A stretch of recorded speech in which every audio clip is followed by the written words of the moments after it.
Mesdames et messieurs, bonsoir, bienvenue à tous dans ce journal au sommaire. Le comité d'initiative pour la mise en place de la nouvelle responsabilité a tenu une conférence de presse ce mardi. À Bambey, la DRJ inaugure l'antenne départementale et lance le programme BS. C'était tout pour les sommaires. Dans un instant, le développement.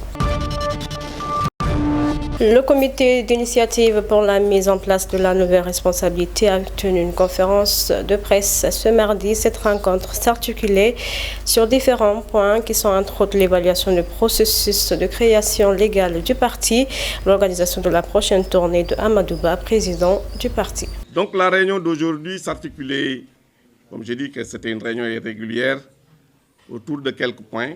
Je peux en citer l'évaluation du processus de création légale du parti. Un comité avait été aussi mis en place pour organiser la prochaine tournée du président dans le pays, pour consolider nos bases, rencontrer les populations et faire l'état des lieux de ce pays, notre pays, le Sénégal que nous aimons bien et qui malheureusement aujourd'hui est entre deux de mains inexpertes et qui, par tâtonnement, peut-être même par méconnaissance, est en train de saper les bases qui fondent notre pays, qui fondent notre unité. Donc cette tournée, ce sera une tournée nationale pour parler aux Sénégalais, les parler des enjeux du moment et leur dire massa, parce que la vie quand même est très dure dans ce pays-là. Économiquement, notre pays est en train de reculer. Donc aussi, nous évaluons la situation du pays et la réunion a regretté et condamné fermement les arrestations des responsables politiques de l'opposition. Dans le même siège, lors de la conférence de presse tenue hier par la nouvelle responsabilité, le parti de l'ancien Premier ministre du régime Macky Sall, un des membres du parti Sohé Kaba, est revenu sur la prochaine tournée que Amadou Ba va effectuer. Je voudrais juste rajouter que la tournée politique qui sera organisée par la nouvelle responsabilité, par le président Amadou Ba, sera un moment de temps fort politique national.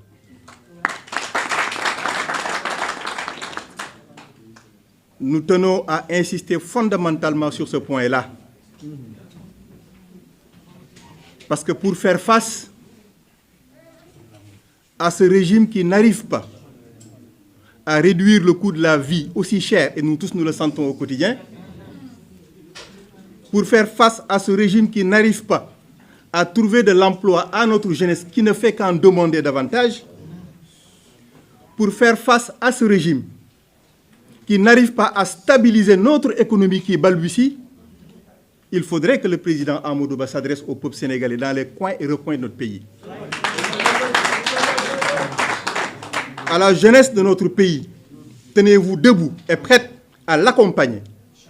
Parce qu'il s'agira d'organiser notre parti pour faire face à ce régime qui est en train d'assaillir et de remettre notre démocratie par terre.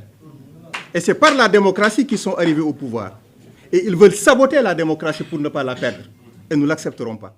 Pour mieux impacter les jeunes et les femmes sur l'ensemble du territoire dans sa mission de l'inclusion et la promotion de l'entrepreneuriat, la délégation générale à l'entrepreneuriat rapide des femmes et des jeunes a procédé ce lundi à l'inauguration de l'antenne départementale de Bambey. Selon la patronne de DRJ, le choix du département de Bambey, son fief natal, est motivé par la présence des universités dans la localité. Pour Aïda Mbodj, l'ouverture de cette antenne pourra aussi participer à l'essor économique de la localité. Il symbolise une étape essentielle dans notre quête d'un Sénégal plus inclusif et équitable, où chaque citoyen trouve sa place.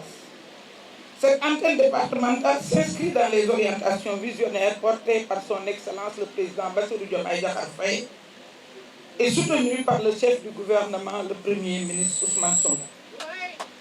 Leur ambition pour le Sénégal est claire et se concentre sur la construction d'une administration de proximité au service des aspirations profondes des populations. Ce partenariat place le triptyque formalisation, formation, financement au cœur de ses priorités, piliers fondamentaux de la vision 2050. Cette vision ambitionne de bâtir une société où l'entrepreneuriat, l'innovation et l'autonomisation se traduisent concrètement dans la vie de chacun. À nos précieux partenaires stratégiques, le partenaire phare, le bailleur leader des antennes et de leur équipement, c'est Mastercard.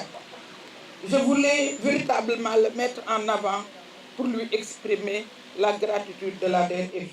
Du 11 au 14 février, puisque sera le théâtre du premier Rio Digital Show, un événement qui ambitionne de faire du numérique un catalyseur de développement territorial et une réponse au chômage des jeunes organisés en partenariat avec le cabinet Mac Consulting et Marketing Solutions Center. Ce salon s'inscrit dans une dynamique nationale visant à renforcer l'inclusion numérique et à accroître la compétitivité des entreprises locales. Un autre défi, ce sont la protection des données personnelles. Avec le numérique, on a tendance à s'échanger énormément de données. On a tendance à se partager, à utiliser beaucoup de données. Mais la question centrale de la protection des données personnelles, elle est importante. Tout autant que la question de la souveraineté numérique que tous les États sont en train de traiter avec beaucoup d'attention, parce que les données d'un pays, ça constitue une richesse extraordinaire et on ne peut pas se permettre d'avoir ces données qui sont gérées un peu n'importe comment. Évidemment, autre enjeu, on a la sécurité informatique. Donc aujourd'hui, vous entendez parler de temps en temps de cyberattaques ou de hacking, etc. Donc la question aussi de la sécurité, elle est extrêmement importante quand on parle du numérique. Et enfin, l'impact environnemental, parce qu'à travers les technologies, il y a beaucoup d'empreintes carbone qui circulent. Donc ici au Sénégal, les nouvelles autorités ont lancé l'agenda de transformation, la vision 2050, comme vous le savez. Et dans cette vision 2050, il y a un volet qui concerne le numérique.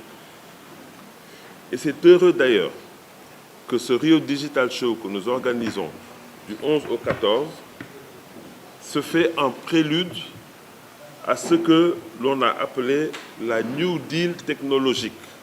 La New Deal technologique qui va être lancée par le président de la République au mois de mars, le président Bassirou Diomaye Faye. Dans la sous-région en Guinée, les syndicats des professionnels de la presse de Guinée a tiré la sonnette d'alarme ce mardi lors de la présentation de son 3e rapport annuel sur la liberté de la presse intitulé « Année d'obscurantisme ». En Guinée, ce rapport fait état d'une dégradation à la montre des conditions d'exercice du journalisme dans le pays, avec une hausse significative des violations recensées entre le 1er janvier et le 31 décembre 2024, suivant Jamal Pendessa, il est le secrétaire général. Le rapport 2024 aussi revient sur des atteintes majeures commises entre le 1er janvier et le 31 décembre. Pendant cette période, 32 journalistes ont fait l'objet de séquestration et 16 arbitrairement arrêtés.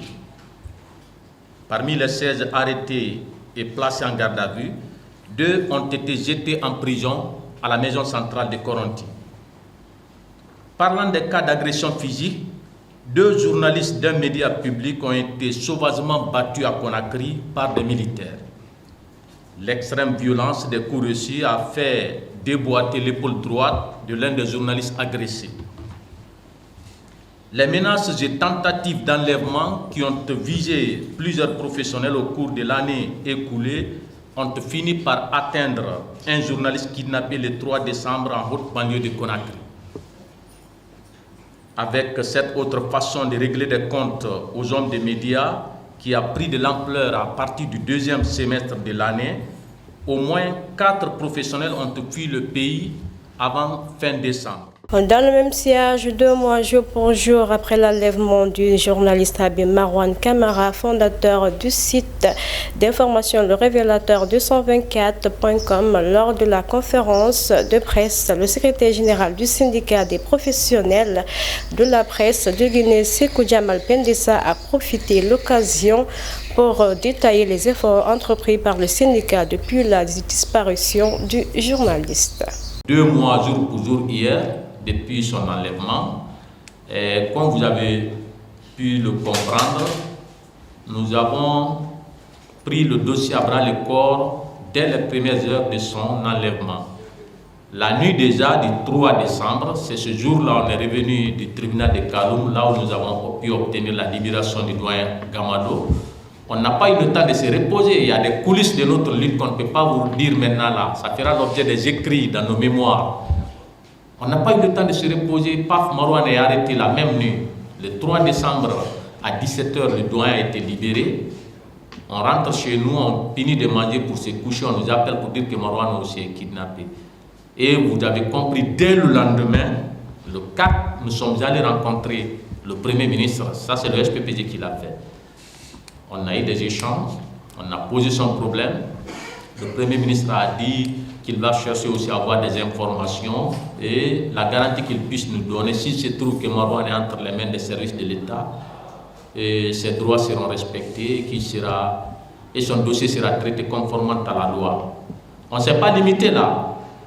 On a appelé le ministre de la Justice, parce que là, on n'avait pas communiqué sur ça. Ceux qui pensent qu'on ne fait rien.